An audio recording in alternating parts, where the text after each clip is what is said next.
So even though I was born normal, at the age of 3 months, I was diagnosed with a polio, which actually completely changed my life. During summer holidays, when I was in sixth grade, I wanted to learn swimming. All my friends enrolled in a swim club. I approached the coach and asked if he could teach me to swim. He actually hesitated and made it very clear that I cannot swim as I couldn't walk. As I wasn't a normal and I would be a risk and a liability for him to even try. This was the first time in my life that I felt a rejection and regretted being different. I was, furious and heartbroken, but I didn't have much options back then. Life moved on. 15 years from that day, I was watching 2012 Paralympic swimming highlights and saw a man with no hands win a gold.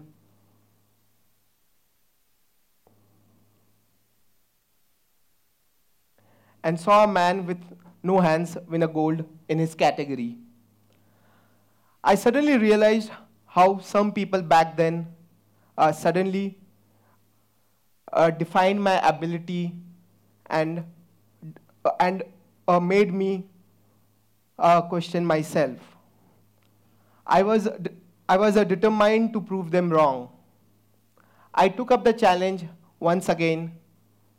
I called a few coaches who had trained Paralympic swimmers, and they helped me find a coach who was actually near my location. I contacted that coach and explained him about my limitation and my willingness to learn swimming. He called me the next evening in the same exact swimming pool which actually rejected me 15 years back. Yes, there were challenges, difficulties, barriers, but that never stopped me. All I had to do was to reinvent things and never give up, because life goes on. Life doesn't care about your struggles, your shortcomings, or whether you are poor or rich. It only knows just one thing, that how much you have tried to succeed against all the odds in your life. The world is built on chances, the ones you take on yourself and the ones the people take on you. When you are a differently abled person, the society questions you about the incapacity of your limits. They try to drown you in the fear. I've always wanted to do everything, and my disability couldn't never dampen my spirit. After swimming for 2 years, I realized age factor was actually working against me, as I started sport at a very late stage and I was not getting stronger. That left me with two options. I either had to give up my passion or choose another sport. I, uh, uh, for the next 6 years, my life revolved around clashing blades with skilled opponents, decked out in white gear and mask. Now, I am more than my wheelchair. I am a Paralympian. This sport is called fencing. Fencing, God opened so many doors I have actually never imagined. Fencing took me around the world: Hong Kong, Poland, Slovakia, Doha, London, Dubai, Hungary. Fencing literally became my visa to see the world. Fencing actually helped me reach a bigger platform that I've ever imagined.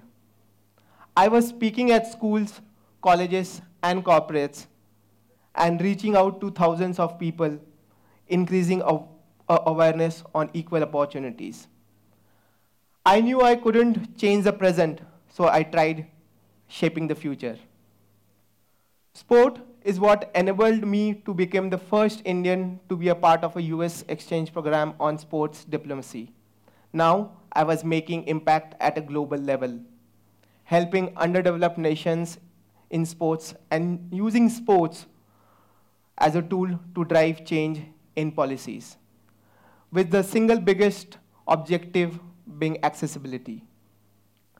During the program, I actually realized the underlying issue was always the lack of funds across the globe. That if you want to change the world, you have to know how to pay for it. Great ideas or initiatives die because they don't have the funds to get off the ground or are unable to sustain. Sports actually gave me a new direction in life. It reflected the true me. A bigger purpose of my life was discovered.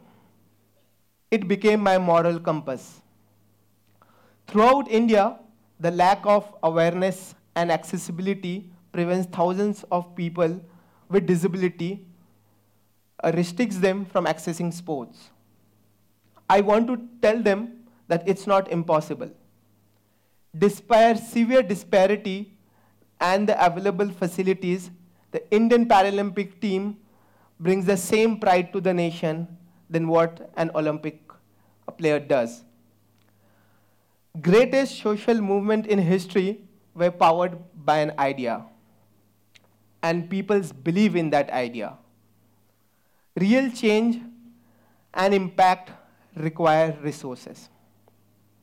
I've been spending countless hours working over 13 years of my career in marketing, but we always want to work that adds value. I realized the thing that I'm really good at is generating revenue and profit for corporates, which I love, by the way. After numerous self-talk, I decided it's time for me to look at this, to look at the social sector and how I can use my knowledge to help people who are spearheading social change in a more sustainable way. I'm currently working very closely as a marketing consultant with few of the international, national, and regional NGO to help them with fundraising, helping them get essential resources in the hands of people who are in the front line doing work that matters, ranging from child education to empowering a marginalized sector and various other social causes.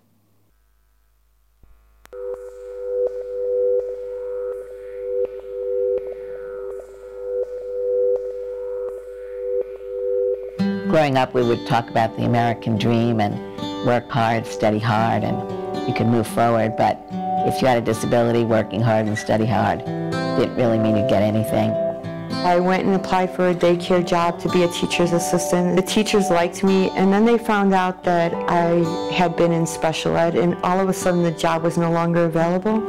My older brother became deaf at a young age. I think he was maybe 6 years old. His life was circumscribed by people saying, well, you're deaf, so you can't do this, you can't do that. They told him he could be one of three things. He could be a baker, a shoe cobbler, or a printer's assistant. He said, I don't want to be any of that. They said, okay, now you're a baker. Ed just had a way of inspiring people to be what they needed to be. But he was a scared kid going off to college. It was just this terrifying idea, they're all going to look at me. And then he realized they could look at him and he could be a star.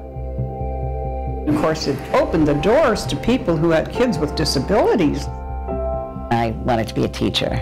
My written, oral, and medical exam all were given in inaccessible buildings, and my friends carried me up and down the steps.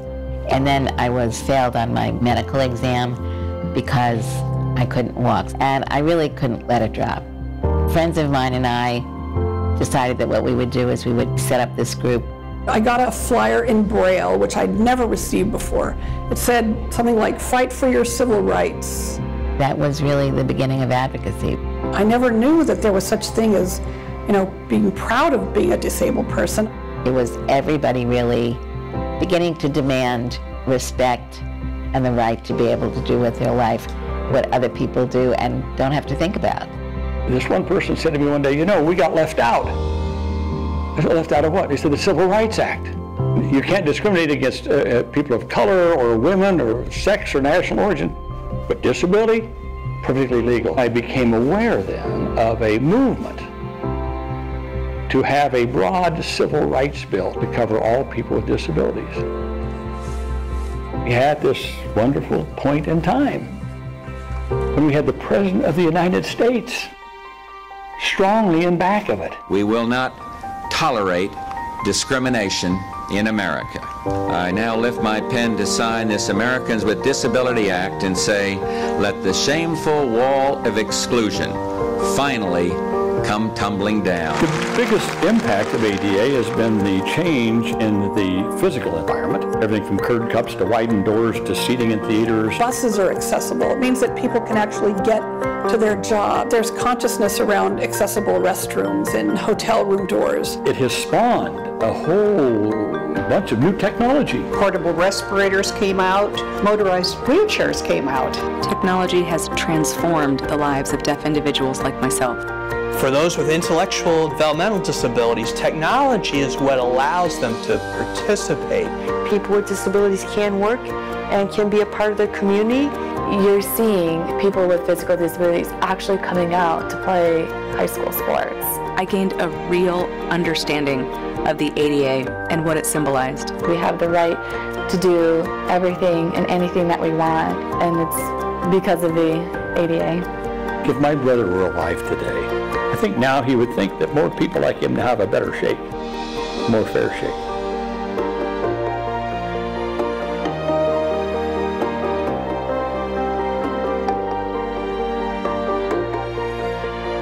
Happy 25th years of ADA.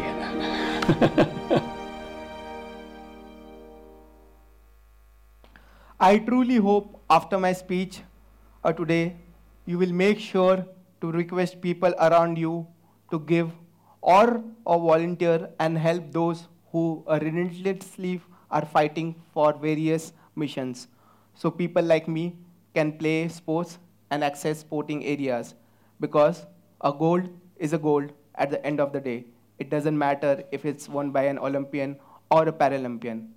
I would end my speech by quoting Denzel Washington.